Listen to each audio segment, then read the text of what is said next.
La muerte de los dinosaurios es un misterio perdido en la bruma del tiempo. Este extraordinario escenario de matanza es el único lugar del mundo donde podemos ver restos de criaturas que murieron en aquella gran extinción. Y en el corazón del mismo se oculta uno de los mayores misterios de la ciencia. Sabemos que los dinosaurios murieron por el impacto de un gran asteroide contra la Tierra. Pero ¿cómo pudo matar no solo a los dinosaurios del lugar, sino a todos los que habitaban el mundo? ¡Allá vamos! Hemos accedido en exclusiva a una extraordinaria expedición para ahondar en el cráter del asteroide.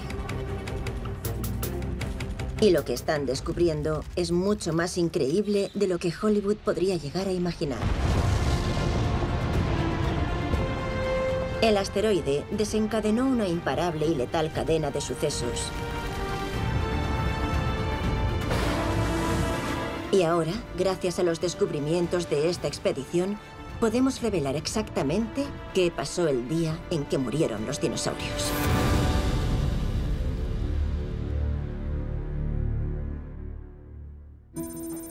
Para entender lo que sucedió, comenzamos aquí, en las tierras baldías de Vistey, Nuevo México, para saber cómo era el mundo el día antes de que el asteroide alcanzara la Tierra. Miremos por aquí.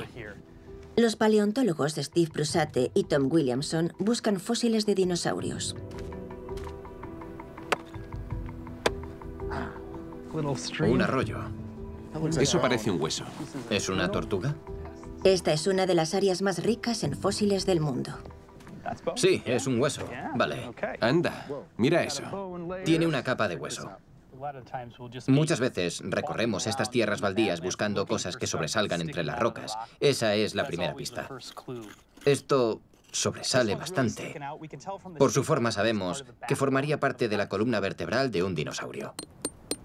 Es un hueso de la columna de un dinosaurio con cuernos. Probablemente fuera de un Pentaceratops, que significa cara de 5 cuernos. Tenían 2 cuernos sobre los ojos, 1 sobre la nariz y 2 sobre las mejillas. El Triceratops tiene 3 cuernos en la cara. Este tenía 2 más, 5 en total, así que era aún más extravagante.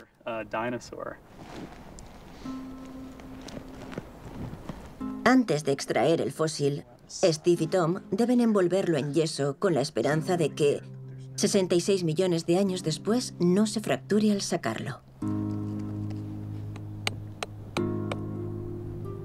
Ya. ¿Listo? Sí, vale. Ahí está. ¡Qué bien! Mira eso, No está mal. es una maravilla. Aquí está, en el otro lado. Esto formaba parte de la columna vertebral del Pentaceratops y quedaría más o menos por aquí.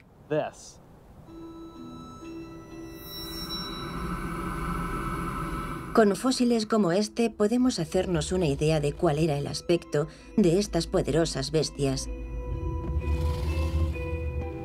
e incluso de cómo vivían. Eran los principales herbívoros del lugar. Toda esta zona está llena de este tipo de huesos. Eran las vacas del Cretácico. Estaban por todas partes. El Pentaceratops era una criatura que deambulaba por Norteamérica en el Cretáceo tardío, durante los últimos 10 millones de vida de los dinosaurios. En aquel entonces, el paisaje distaba mucho del actual. Durante esos 10 millones de años, esto era una especie de selva, para que nos hagamos una idea. Había una densa vegetación, grandes árboles, frondosos bosques y ríos fluyendo a través de las junglas.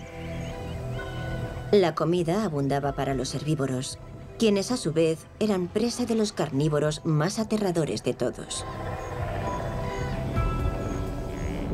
De esos herbívoros se alimentaban unos de los dinosaurios más famosos de todos, los tiranosaurios. Así que había Tyrannosaurus Rex aquí, en Nuevo México.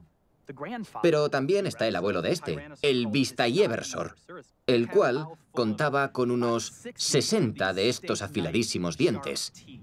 Y los utilizaba para triturar los huesos de estos dinosaurios herbívoros.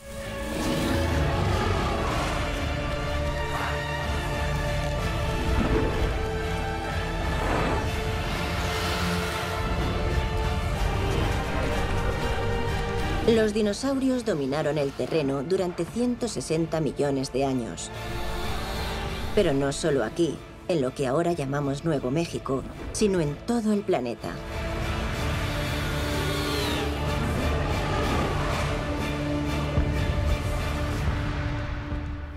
Así era el mundo hace 66 millones de años. Esa era la situación cuando de repente las cosas cambiaron. Este era el paisaje que ofrecía la Tierra el día previo a la muerte de los dinosaurios, mientras el asteroide avanzaba a través del espacio. Hace 66 millones de años, nuestro mundo era muy distinto. El nivel del mar era más elevado y los continentes estaban más próximos. Pero la principal diferencia era que los dinosaurios dominaban el planeta. Hasta que un día, todo cambió. Un asteroide chocó contra la Tierra en el Golfo de México. La presión era aproximadamente la misma que en el centro de la Tierra. Las temperaturas subieron miles de grados. Malas noticias para los dinosaurios del lugar. Incinerados, vaporizados. Pero lo más asombroso de todo es que no solo los dinosaurios de la zona murieron, sino todos los que habitaban el planeta.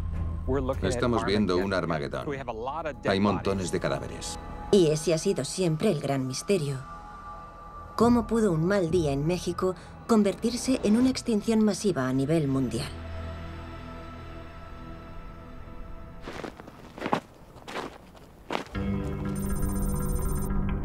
El geólogo Som Galik espera resolver el misterio de una vez por todas. Son forma parte de un grupo internacional de científicos que anhela descubrir qué sucedió cuando aquella enorme roca espacial perforó la Tierra hace 66 millones de años y cómo aniquiló a los dinosaurios. Una misión que comienza en un cráter de asteroide mucho más reciente y pequeño aquí, en Arizona. Este cráter lo creó el impacto de un asteroide de unos 50 metros sobre la Tierra hace unos 50.000 años y mide sobre 1,5 kilómetros de diámetro. Se trata de un cráter bastante pequeño, en forma de cuenco. Estudiando la forma del cráter y las capas de roca, los geólogos pueden hallar datos forenses sobre el momento del impacto y la magnitud de la explosión. Todo sobre esa línea roja que vemos ahí es material que estaba enterrado. Fue elevado y ahora vemos del revés, como una pila de material roto. Los efectos del impacto de este asteroide serían relativamente locales. Este chocó a unos 40.000 kilómetros por hora. Y a 10 kilómetros de aquí llegó la bola de fuego. A unos 20 kilómetros la onda expansiva. Y a unos 40 vientos huracanados. Pero no dejó de ser un día horrible solo para el norte de Arizona. Fue un día horrible para los mamuts de la zona, pero no una extinción global. El asteroide que aniquiló a los dinosaurios, de 15 kilómetros de ancho, dejó un cráter de 200 kilómetros de diámetro. Sin embargo, a pesar de sus dimensiones, es muy difícil de divisar. Está tan bien escondido que no fue descubierto hasta 1990 aquí, en el Golfo de México. Su nombre, Chicxulub. Este es el Golfo de México. Y el cráter del impacto está aquí.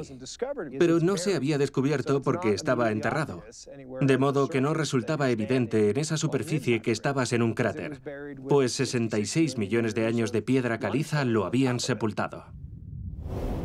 Oculto bajo 600 metros de piedra caliza, el cráter de Chicxulub no solo es enorme, sino que posee características que lo elevan a una nueva categoría de supercráteres.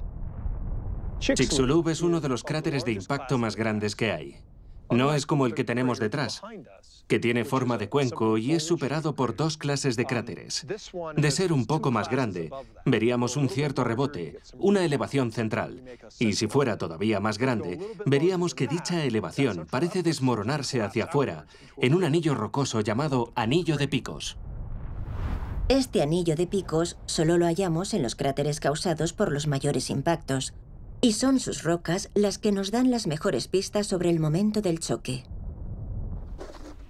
Son y sus compañeros se adentrarán hasta el corazón del cráter del asteroide, bajo el mar en el Golfo de México. El objetivo de nuestro próximo proyecto es perforar ese anillo de picos justo aquí, en el mar, en su zona más superficial. Lo perforaremos y recogeremos muestras del mismo. Y cuando lo hagan, esas rocas revelarán lo que pasó en los minutos, horas y días posteriores al impacto y resolverán el enigma de cómo murieron los dinosaurios.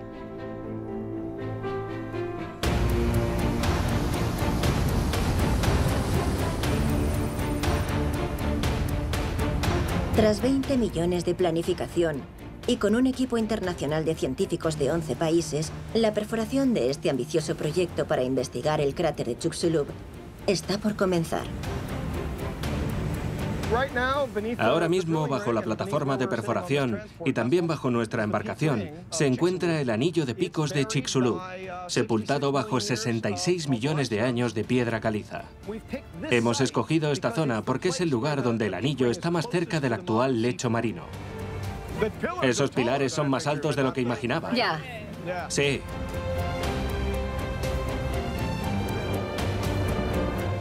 ¡Allá vamos! ¡Qué bien! Aún así, el equipo deberá atravesar 600 metros de piedra caliza antes de llegar al cráter. Durante 8 semanas, los taladros girarán las 24 horas del día. Hay 2 turnos, de medianoche a mediodía y de mediodía a medianoche. ¡Vamos allá!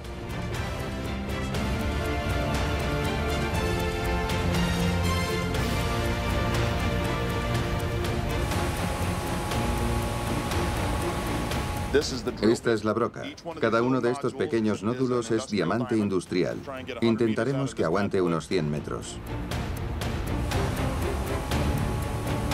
Es un gran esfuerzo a escala humana. La gente tiene mucha ilusión por la ciencia. Y de eso se componen los sueños científicos.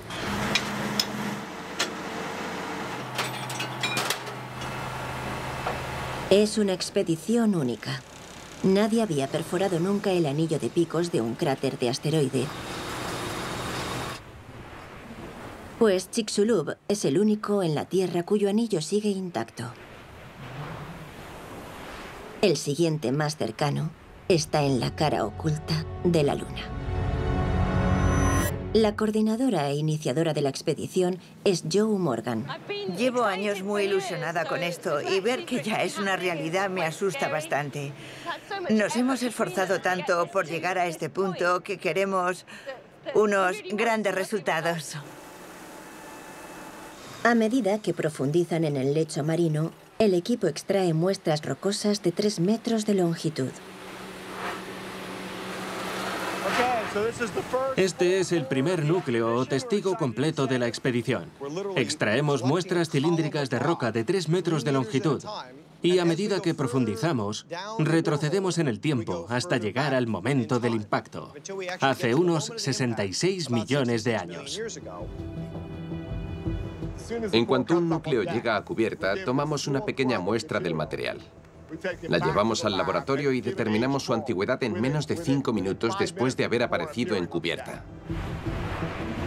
En un conjunto de cabinas portátiles, al que con afecto llaman su calle principal, los científicos estudian con ahínco cada núcleo al extraerlo. Tengo unas imágenes buenísimas. Mirad este cristal. Es la materia del core catcher vista con microscopio. Hemos estado utilizando la denominada imaginería acústica, la cual nos ofrece una imagen del interior del agujero y algunas de ellas, sobre todo de las capas posteriores al impacto, son una preciosidad.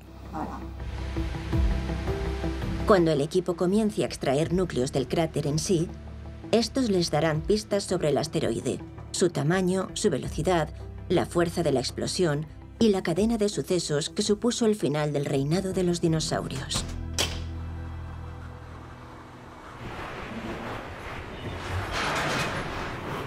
Pero antes extraerán núcleo tras núcleo a partir de las capas de piedra caliza e inspeccionarán cada muestra buscando algún indicio de cambio que indique que se acercan al cráter.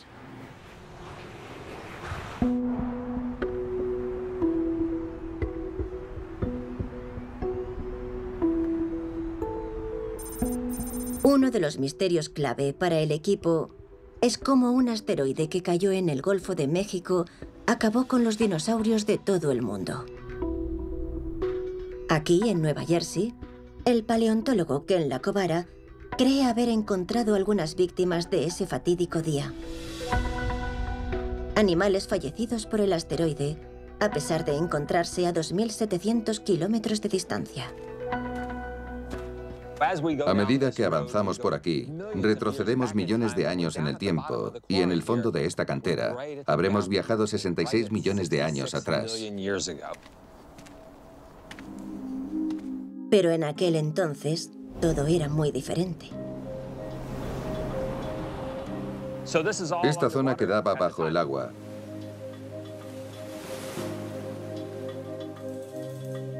Si miramos las copas de los árboles más altos a unos 20 metros de altura, podemos imaginar el nivel del océano hace 66 millones de años. Y en el fondo de la cantera, Ken ha ahondado en el lecho de ese antiguo mar. Es precioso. Aquí empiezas a oír cómo cruje un poco. Y ha desenterrado un asombroso y fatal escenario en una fina capa de antiguas arenas. Aquí estamos en el límite, en el fin de la época de los dinosaurios. Aquí hallamos un escenario fatal. Mirad qué almeja tan bonita en esta capa. Vivió hace 66 millones de años y murió en el momento en que lo hicieron los dinosaurios y el 75% de las especies de la Tierra. En esta capa de huesos de su cantera, Ken ha encontrado una asombrosa cantidad y variedad de animales que murieron juntos. Aquí encontramos restos de mosasaurio. Los mosasaurios eran lagartos gigantes marinos del tamaño de un autobús. Tenían aletas por extremidades y una mandíbula de unos 2 metros repleta de afilados dientes como este, el cual quedaría por aquí junto a decenas de otros dientes.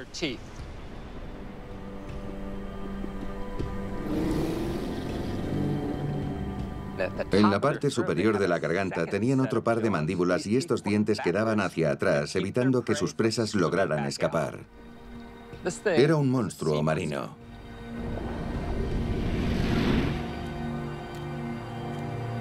Había una increíble variedad de criaturas, tanto grandes como pequeñas, pero lo más asombroso es que muchos de sus esqueletos siguen unidos.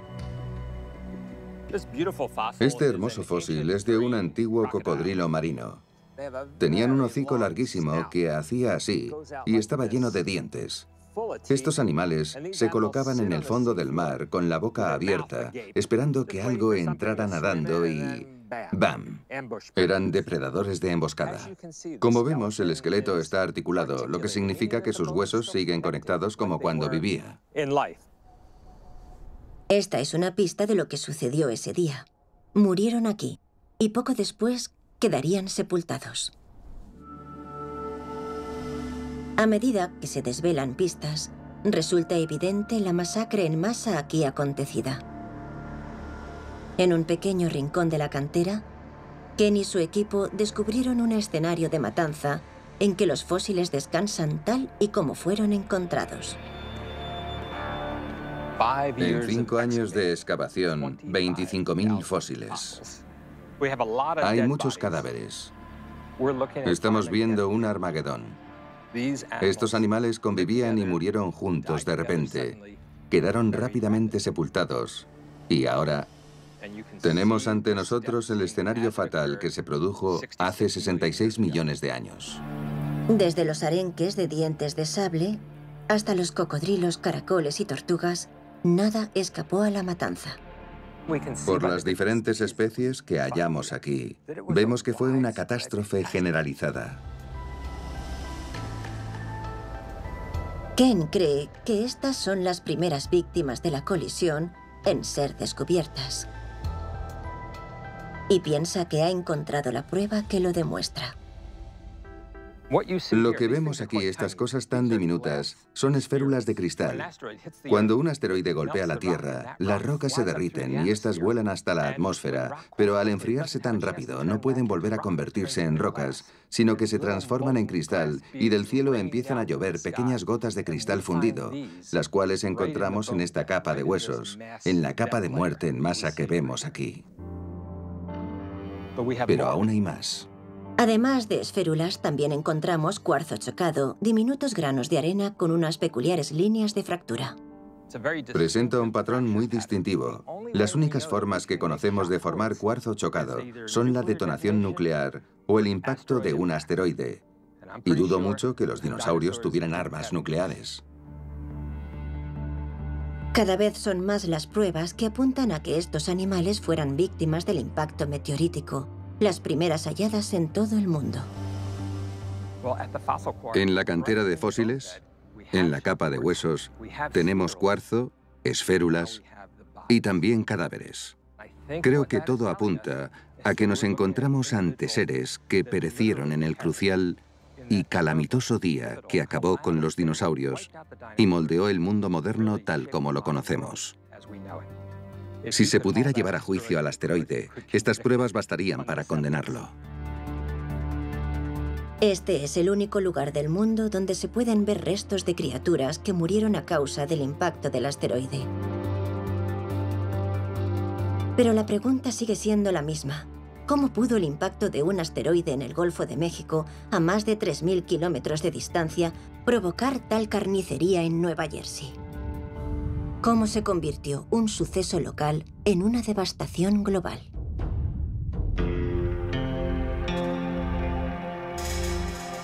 Y el misterio crece aún más considerando que en relación con nuestro planeta, el asteroide era diminuto. Si la Tierra fuera del tamaño de esta bola de bolos, el asteroide que nos golpeó hubiera sido del tamaño de apenas uno de estos granos de arena. Por tanto, no desplazó a la Tierra de su eje. Al igual que un grano de arena, no podría mover esta bola, ni la destruyó. Pero sí que causó que el 75% de la vida en la Tierra se extinguiera, incluidos los dinosaurios, o al menos los no voladores. Entonces, ¿cómo fue posible? Pues bien, creemos que cayó en un punto realmente malo.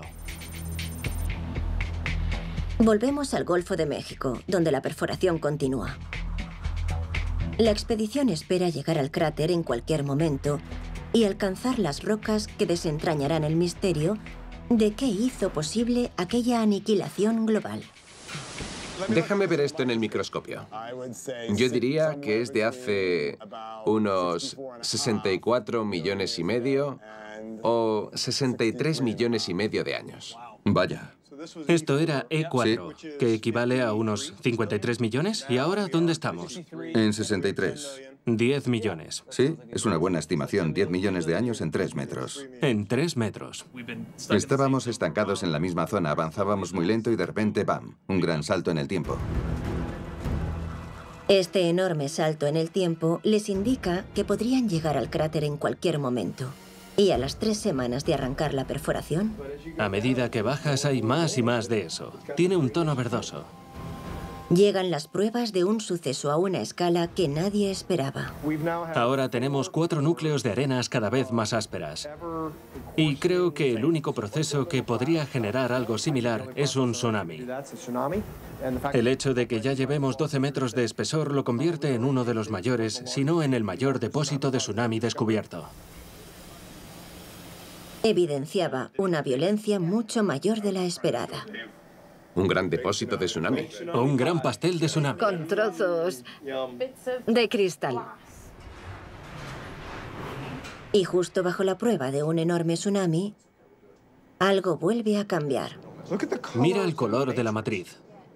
Pasa del verde al rojo. Parece fundición. Sí, parece fundición. Parece una muestra de fundición gigante. Esta roca no es fácil de derretir, pero la presión descomunal del impacto lo hizo. Es una señal de que el equipo ha llegado al cráter. Ya hemos entrado por completo a las rocas del impacto. Es muy fácil de ver, porque es granito, y podemos ver estas grandes manchas estilo leopardo. Este granito fue arrastrado hasta aquí desde las profundidades de la corteza terrestre. Esto se formó en el momento en el que los dinosaurios murieron. Este revoltijo de piedras es una prueba de la inconcebible fuerza del impacto. Durante las 5 semanas restantes, el equipo atraviesa otros 700 metros del anillo de picos del cráter. No creo que esto pudiera haber ido mejor. En cuanto al anillo de picos, tenemos unos 700 metros de material, así que estamos contentos. Tardaré en olvidarme de este lugar.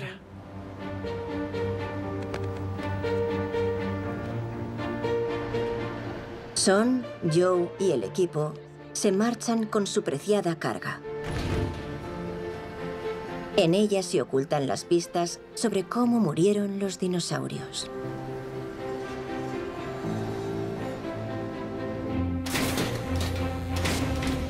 A los 4 meses de concluir la perforación, el equipo de la expedición se reúne en Bremen, Alemania, para analizar sus preciadas columnas de roca.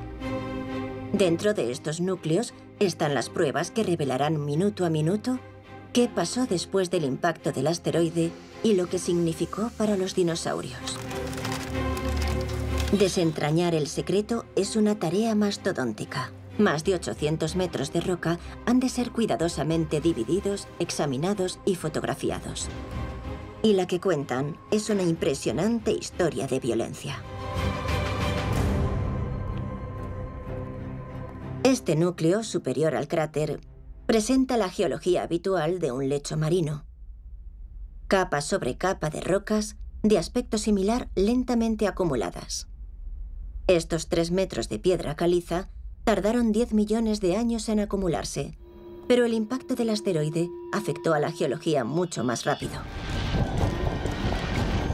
Los siguientes 600 metros de roca fueron depositados en un solo día a medida que la fuerza del impacto atravesaba la corteza de la Tierra como masilla, dejando capas de granito, arena y roca derretida en un caótico amasijo. Lo que tenemos aquí es granito, como el que tenemos en la encimera de la cocina, solo que este proviene del cráter de Chicxulub y ha sido sometido a mucha presión, un granito estresado.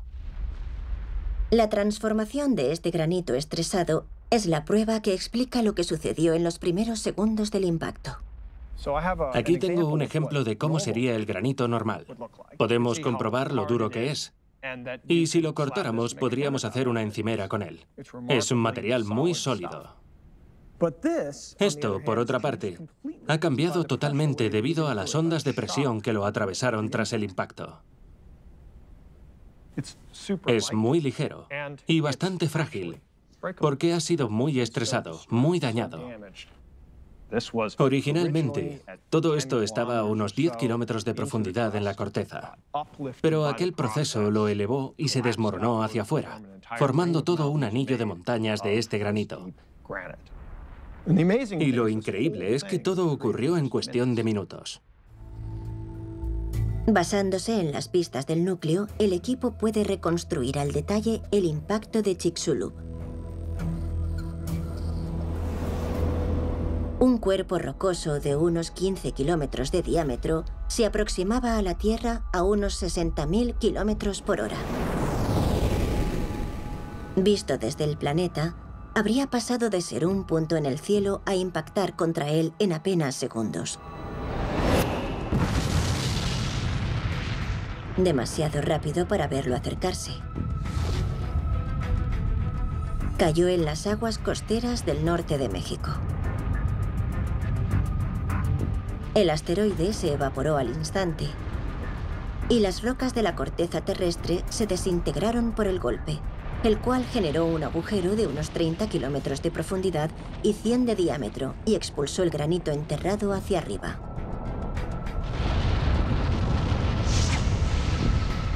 La roca pulverizada fluyó como un líquido, erupcionando en montañas más altas que el Himalaya antes de derrumbarse en cuestión de minutos, formando ese anillo de picos tan característico de los mayores impactos.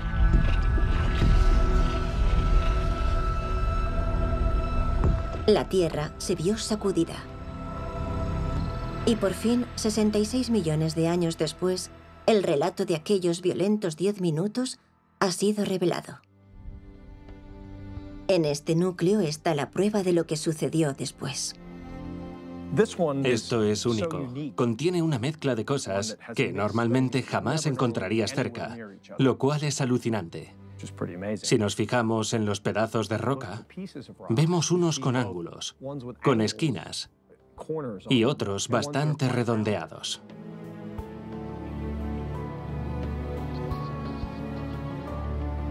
Algo tan redondeado tuvo que estar en el agua. Fue tanto el calor producido que el mar se evaporó, dejando un gran agujero de unos 200 kilómetros de diámetro. Había hecho un gran agujero. Había apartado al mar y este tenía que volver. Pero el calor era tal que se evaporaba. Y acabamos con una mezcla de fragmentos redondeados y rotos que hacen que esta increíble amalgama parezca una encimera de granito falsa. Pero la gran pregunta es, ¿qué efecto tuvo esto en los dinosaurios? Para responder a eso, el equipo necesita estimar el tamaño de la explosión, y la única manera de hacerlo es mirando las explosiones más grandes realizadas por el ser humano.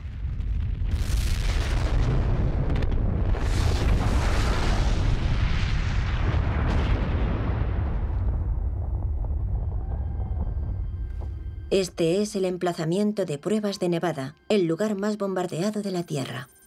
928 de las mayores explosiones nucleares jamás realizadas se vieron aquí. Explosiones que pueden ayudar a los físicos Mark Boslow y David Dearborn a calcular el tamaño de la explosión del asteroide. Bonita chimenea. Sí, y con las ventanas dobles enmarca bien dónde se produjo todo. Sí, veo la dirección de la que vino la explosión. Esta casa pertenecía al pueblo de Doomtown, construido para estudiar los efectos de una explosión nuclear. Sobrevivió a una detonación conocida como Apple II en mayo de 1955.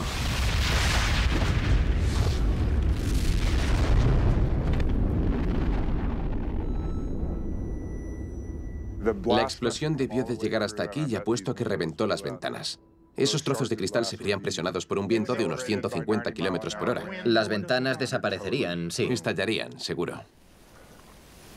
Y veo que esta chimenea tiene una grieta. La parte superior de la chimenea se giró. No solo se giró, sino que se desplazó. La mayoría de daños los hizo la bola de fuego, el calor que generó y su onda expansiva. Las casas que estaban aún más cerca no sobrevivieron. Las pruebas como esta son muy importantes. Aquellos que trabajamos en impactos de asteroides, de manera natural empezamos a compararlos con explosiones nucleares, pues son fenómenos similares. Los investigadores tenían cámaras de alta velocidad, medidores para determinar la intensidad de la onda de choque, la onda expansiva en el aire.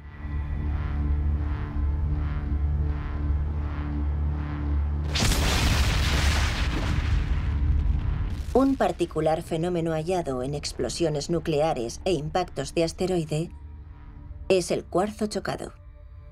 La presión de la onda de choque de una explosión nuclear es tan alta que supera la fuerza de un cristal.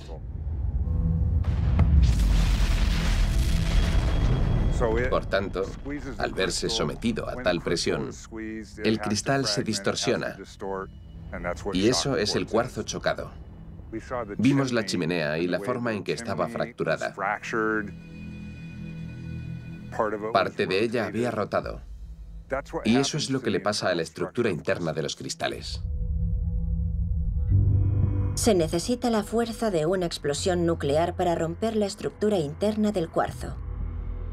Las líneas de fractura revelan la intensa presión del estallido.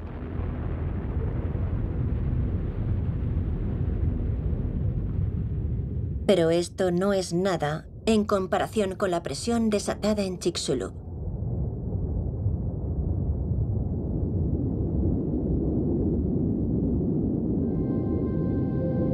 Oculto en las capas del núcleo, el equipo encuentra su propio cuarzo chocado.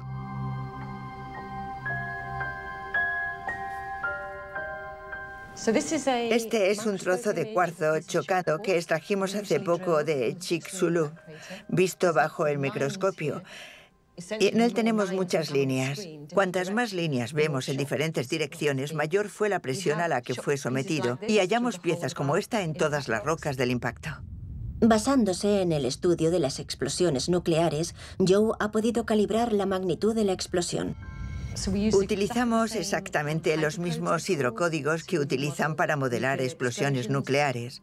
De hecho, hemos robado esos códigos y los hemos aplicado a nuestras simulaciones de formación de cráteres de impacto.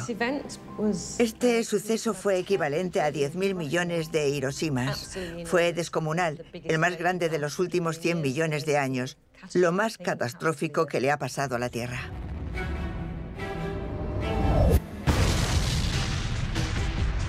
Fue como si estallaran 10.000 millones de bombas atómicas. Generó una bola de fuego que llegó a alcanzar los 10.000 grados centígrados. Además de una onda de presión que lo redujo todo a pedazos.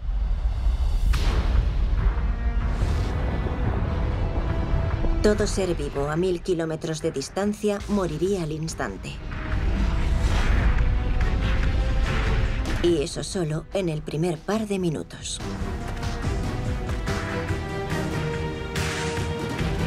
Entonces, ¿cuál sería el efecto de la explosión en dinosaurios como los que habitaban las tierras baldías de Nuevo México? Estando aquí, me cuesta muchísimo imaginar cómo sería esto hace 66 millones de años, cuando todo cambió. Al principio de aquel día, toda esta zona estaría repleta de dinosaurios. Y después, a unos 2.000 kilómetros en esta dirección, hacia el sureste, el asteroide impactó contra la Tierra. Y los dinosaurios no tardarían en percatarse de que algo andaba mal, pues verían una enorme nube roja con forma de hongo ocupando gran parte del cielo. Pero eso no habría afectado mucho a los dinosaurios. Lo habrían visto, pero no les habría perjudicado. Ahora sus primos en Texas, 1000 kilómetros más cerca del impacto, quedarían abrasados, incinerados, desintegrados. Pero en todo el mundo, la mayoría de los dinosaurios seguían con vida. Los monstruos marinos de Kenla-Cobara, en Nueva Jersey, seguían nadando felices. Pero no por mucho tiempo.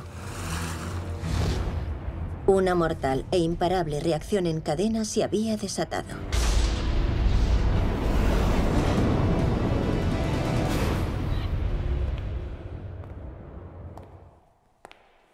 Un núcleo en particular del cráter de impacto revela cómo un mal día en el Golfo de México acabó convirtiéndose en un desastre global para los dinosaurios. Ahora mismo estamos en la parte superior de la capa límite. Y este es el famoso núcleo 40 que tanto nos emociona. Si nos fijamos, vemos algunas capas oscuras y pensamos que pueden ser rastros del asteroide o de algo en las profundidades de la Tierra que fue elevado. Pero lo importante no es solo lo que está en las capas, sino el viaje que emprendió el material. Creemos que dio un par de vueltas alrededor del planeta antes de volver hasta el cráter. Es la prueba de una enorme eyección de rocas pulverizadas y restos de asteroide.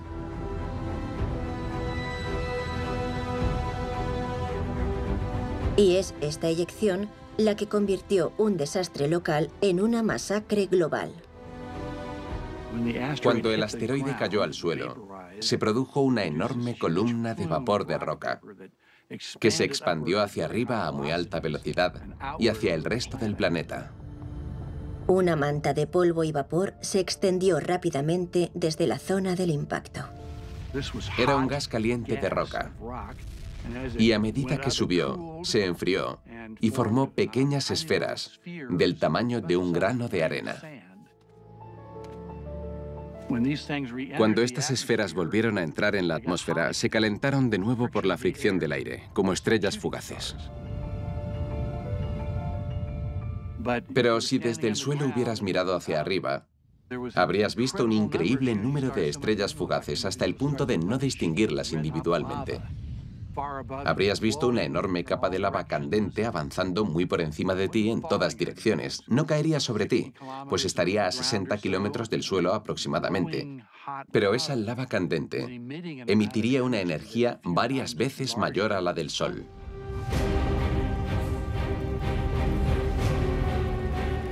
A medida que la eyección se expandió, las temperaturas en el suelo se elevaron a varios cientos de grados, provocando terribles incendios a su paso. No era un incendio normal. Este se inició en todas partes, por lo que era un incendio masivo.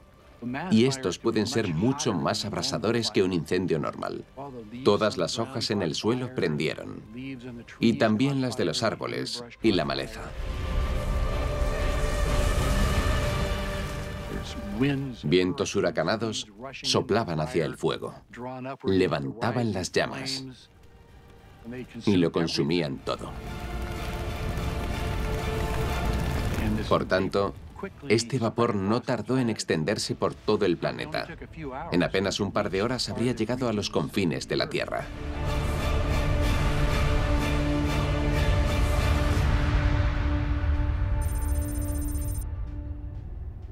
En las tierras baldías de Nuevo México, los dinosaurios habían escapado a la explosión inicial, pero esa manta de fatalidad avanzaba rápidamente hacia ellos.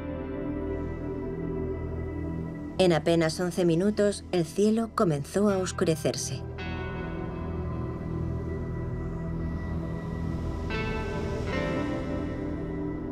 Realmente no empezó a llover fuego y azufre del cielo, sino que todo aquello calentó la atmósfera y la convirtió en un radiador gigante.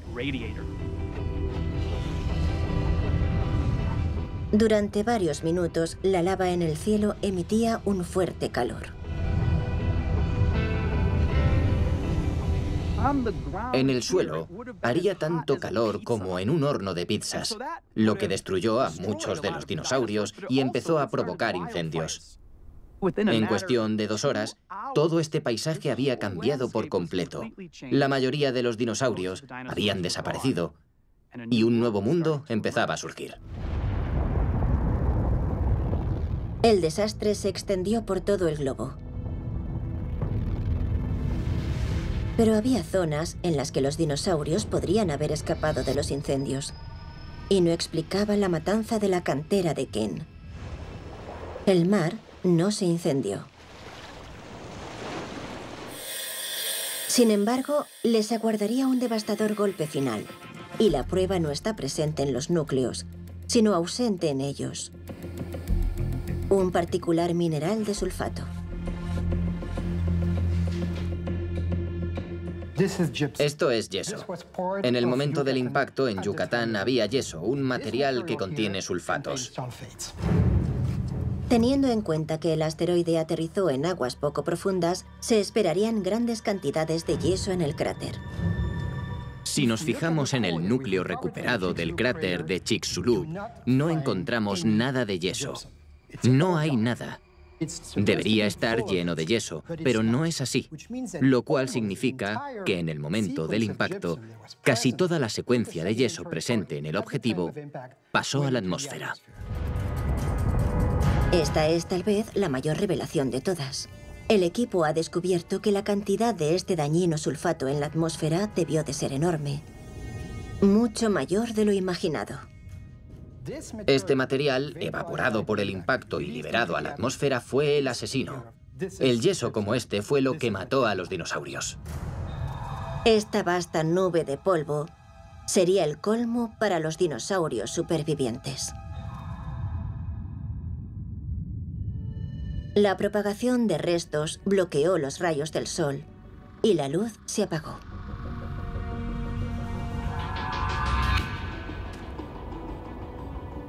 Después de que los incendios se consumieran a sí mismos, la oscuridad se cernió de repente. Probablemente habría menos luz que en una noche sin luna. Podemos imaginarnos a los últimos tiranosaurios intentando cazar algo, pero eso sería muy difícil. De sobrevivir al fuego, hubieran muerto de hambre. Además, al no haber luz pasó a hacer mucho frío y al cabo de unos días la temperatura habría caído por debajo del punto de congelación. Las temperaturas globales se desplomaron 10 grados centígrados en cuestión de días. Y la fotosíntesis se detuvo, tanto en la Tierra como en el mar. Todos los restos y sulfatos en la atmósfera bloquearon al Sol. Y la cadena alimentaria se rompió. Una cadena que en el océano era cortísima. En menos de un mes iban del plancton a los superdepredadores. Por tanto, aunque hubieran sobrevivido a ese día, no tendrían nada para comer. Empezarían a morir de hambre y si eras tan grande como un mosasaurio, serías de los primeros en desaparecer. Fue este invierno nuclear el que causó la matanza masiva de la cantera de Kent. Los verdes paisajes se tornaron grises. Sin nada que comer en todo el planeta, los dinosaurios tenían pocas posibilidades de sobrevivir.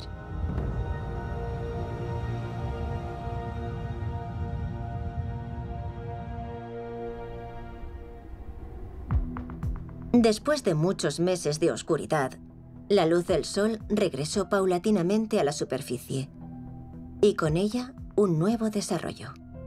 Las criaturas supervivientes habían heredado la Tierra. Lo que tengo en la punta del dedo es un diente inferior de un mesotma. Era un pequeño animalito del tamaño de un ratón. Este diminuto pero resistente mamífero es una de las pocas especies que sabemos que sobrevivió a la devastación global. Es un diente muy afilado y podía alimentarse de insectos y semillas, por lo que no dependía de la fotosíntesis. La muerte de los dinosaurios permitió a estos pequeños supervivientes medrar, y los mamíferos evolucionarían rápidamente para apoderarse del planeta. Estas rocas a rayas son los sedimentos que se han acumulado durante cientos de miles de años desde la extinción de los dinosaurios. Y aquí encontramos a los primeros mamíferos. En realidad, los mamíferos se habían originado casi al mismo tiempo que los dinosaurios y vivieron durante toda la era de los dinosaurios, pero seguían siendo relativamente pequeños. Hasta que no se extinguieron los dinosaurios, los mamíferos no empezaron a medrar, diversificarse y convertirse en grandes animales. Esta es la mandíbula de un mamífero, cuya cabeza era tan grande como la de un lobo. Aquello era un paraíso para estos nuevos animales. Sin los mamíferos que sobrevivieron a aquella extinción, no estaríamos aquí. Pues entre aquellos grupos de supervivientes estaban nuestros antepasados. Fueron de los pocos mamíferos que sobrevivieron a la extinción. Fue un golpe de suerte que allanó el camino a nuestra propia evolución. Si el asteroide hubiera impactado apenas unos segundos antes o después, la historia hubiera sido muy distinta. El punto en que cayó fue especialmente desastroso para la vida. Una gran cantidad de material volátil fue liberado a la atmósfera. Si hubiera impactado en un momento ligeramente distinto, con la rotación de la Tierra podría haber caído sobre el Océano Atlántico o el Pacífico. Y de haberlo hecho ahí y no en México, tal vez este suceso no hubiera sido tan importante como para ser el fin de la era de los dinosaurios. De hecho, es posible que no hubiéramos llegado a apoderarnos del planeta.